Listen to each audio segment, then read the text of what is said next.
Hey guys, last video I put some epoxy primer down fixing the little crater issue. Let me show you something else here. The spray gun, this is a Harbor Freight, just a cheap like $10 gun, but I can't get this piece off right here, so I cleaned it the best I could without getting that off. So Scott H454, I believe, suggested that there's grease in there, or not suggested, told me that there's grease inside of there where they coat it, I guess, to prevent rust. So before I use the gun again, I'm going to try to get this thing off, get the right tool. I did see some white stuff in there before, can't really see right now, but so that could be the issue. But this video today, I'm working on starting to weld in the panel. Let me show you what I've got going on. I've got the panel sitting in place. I put all the screws in. I used a impact driver. Works pretty good putting screws in. My brother actually showed me that trick, but then after I got it in, I crawled underneath and made sure all the surfaces were sitting as flat as I'd like. And in some places I used a body hammer with a body spoon. There was some places like right here, this was sticking up a little high, so I knocked it down. And then from underneath this panel, from underneath, I was able to push it up against here and then hammer down from up from the top side. So from here, I think I'm ready to start welding it in. So this is going to be my first attempt at a plug weld. My plan is to start in the center and kind of work my way out, and then weld up the sides at the end. So that's the plan. Let's see how that goes. Hey guys, so a couple weeks have gone by.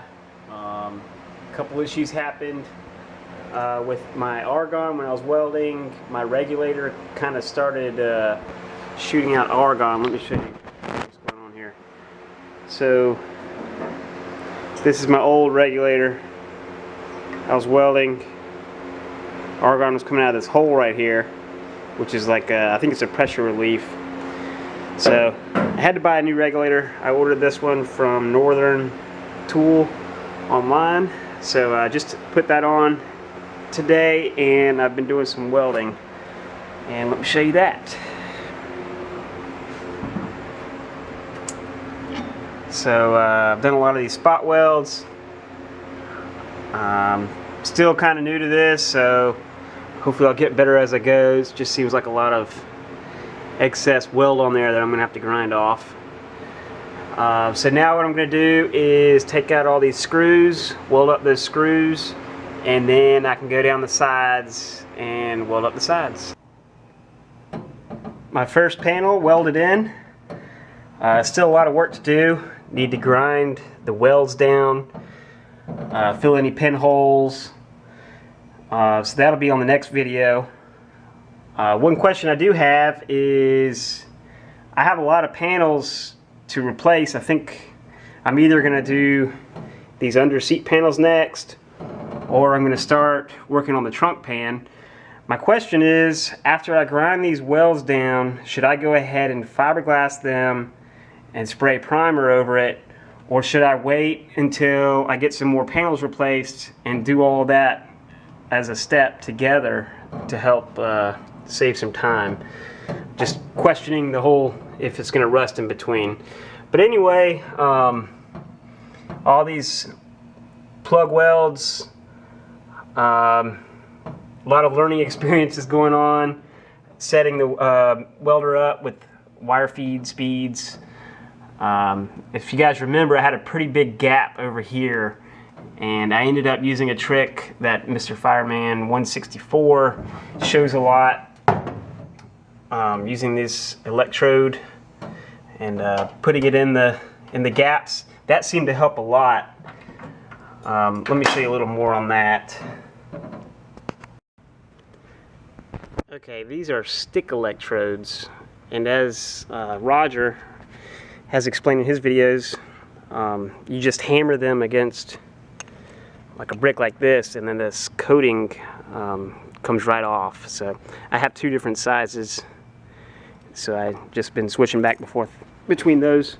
But anyway, that's a great tip. It helped me out a lot on the gaps.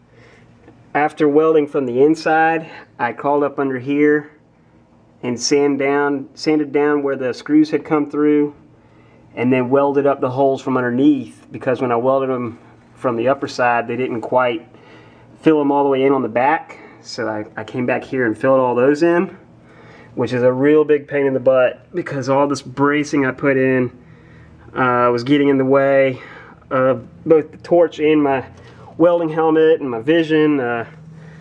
Anyway, it was just a big pain. So it's been a couple weeks since I posted a video. I had the issue with the regulator, and then I've been working a lot of hours at work, so I haven't had any time to get out here. But anyway, this is it for the day. Next time I will be grinding down the welds, as I discussed, looking for pinholes and filling the pinholes, and that's about it. So I'll see you guys next time.